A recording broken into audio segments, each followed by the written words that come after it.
irreverent and sporty, almost brash, packed with attitude and daring to be very different.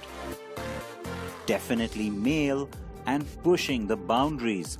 That is what the Bajaj Pulsar set out to be when its journey began in October 2001. We were not the first 150cc bike with the Pulsar. There were others before us. But we were the first ones who systematically worked at creating a sports segment. And I think irreverence, in a sense, is a part of being sporty. We are irreverent, but we are not lawbreakers. And there's a big difference between the two. The first Pulsar twins set the market on fire and really captured the imagination of the Indian motorcycle buyer. The bike was seen as not just a new product, but also a new direction for many. Now, the reason I'm making such a big deal out of this bike is because, well, until this very humble Pulsar rode into the market really didn't exist. It was a really small space sports bikes. In fact, take a look at the numbers and then you know what I'm talking about in terms of where it was and where the Pulsar took it. We weren't very confident about the volumes we would get out of it, but we were very sure that from a perspective of making a motorcycle for a sporting enthusiast, we would do the right thing. So the expectation was to then fulfill his wishes in a perfect manner, and then basis the growth of that particular mindset in the market, we were sure that the bike would do good in that sense. So it's like initial estimation was maybe 5,000 units a month is what was this kind of a position in the Indian market. So the very first bike was simplistic in its stance and appeal, had a round headlamp, and the standout styling feature was the large, exaggerated and very muscular fuel tank, which has pretty much stayed with the Pulsar brand. We then got bikes that came with half bikini fairing, and Bajaj added its DTSI twin spark technology to the Pulsar in 2003. By 2004, Bajaj was selling 22,000 Pulsars a month, and all 7 rival bikes were selling 16,700 combined. Bajaj also brought in exhaust tech with this bike, along with the Nitrox suspension and 17-inch alloy wheels. Yet the bike was built on the same original platform and was seeing incremental technology changes alone.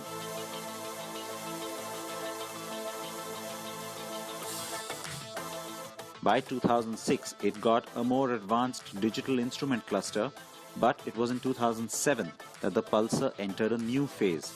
That's when we got the 220 DTSFI, the fuel-injected bike.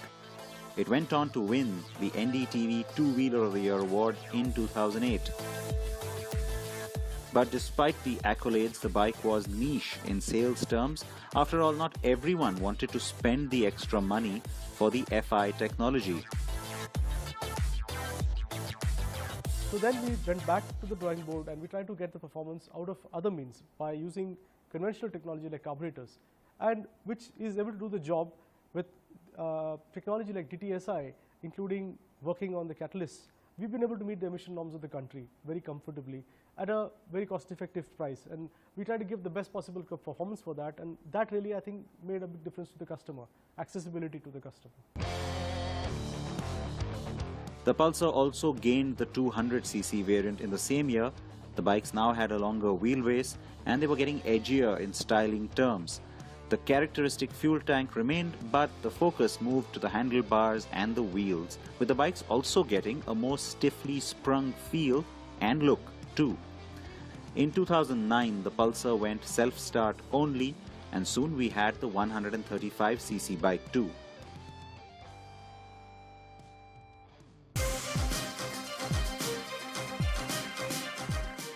The big leap though came in 2012 with this, the Pulsar 200 NS.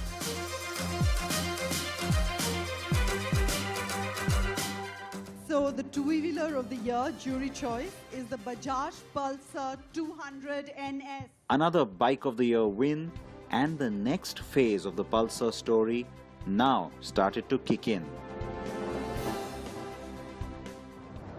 for the first decade of its existence, the big differentiation between the Pulsar variants was really down to displacement. Yes, Bajaj decided to go after a different kind of buyer and address a different end of the market with the 135, just to use that Pulsar buzz to its advantage. But starting 2012 is when it wasn't just about replacing the old 200 with the new 200, because you got the NS. And with that, you can see that there's a whole new family of Pulsars that started to emerge, where the differentiation now is on attribute, not just displacement. So with the new generation platform bikes, what we will get are motorcycles with different applications, not just different power outputs. We already have the NS200 and the AS200 and 150. The latter has an all-new engine, by the way. With this new platform, we also got the monoshock, a liquid-cooled triple spark engine and a perimeter frame. The point was driven home when this bike broke through a few weeks back. That's the RS200, which brought in features like projector headlamps and single-channel ABS. But what I am particularly keen on is to see this, the CS400 riding in. The big bike is really the pinnacle of what Bajaj design has achieved with the Pulsar in particular. The exaggerated muscle is all there, and yet the bike also looks mature and sophisticated. Very global, like no previous Indian bike has. The appeal lies in its strength of design, and I do hope that the production version carries that, both in styling and riding terms. The bike has a blend of cruiser and naked styling and will be India's first indigenous bike to sport an LED headlamp and taillights, upside-down forks and a stamped metal swing arm. It's also got a wheelbase that's longer than the NS by 80mm at 1440mm. We don't think we will, in each of the verticals, do all displacements. It doesn't... multiple displacements, yes.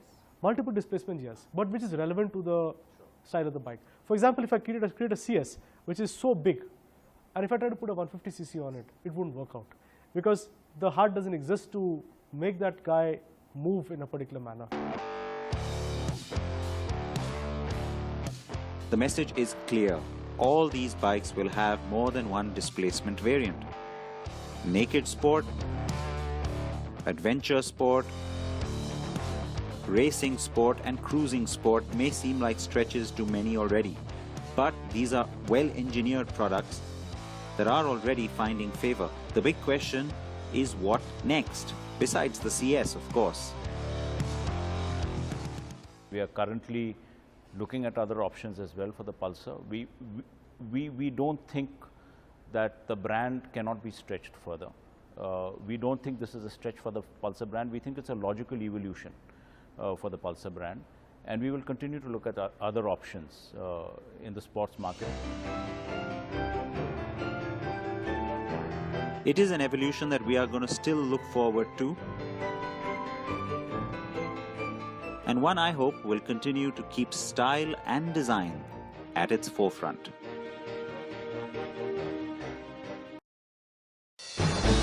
These have been tough times for the Indian economy and the auto sector, and festivities have come with little cheer. Ironically, for one of India's oldest auto companies, two-wheeler major Bajaj, this period has only reiterated two things: the need to focus on profitability and move far beyond India. Bets that its MD Rajiv Bajaj made when he walked into this factory in 1990 when I as a joined young the company engineer. 19 December 1990, there was still a 1.5 year waiting period for the scooter. Many people in the company were not very comfortable because they were used to a 10-year waiting period.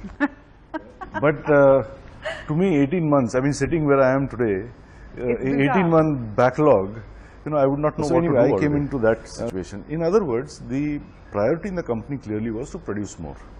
And I had studied mechanical and manufacturing engineering, and I was keen to apply what I had studied, because I had had the opportunity to visit some factories abroad in the UK, such as Honda cars, Massey Ferguson tractors, and I had had some exposure to Kawasaki as well due to our collaboration.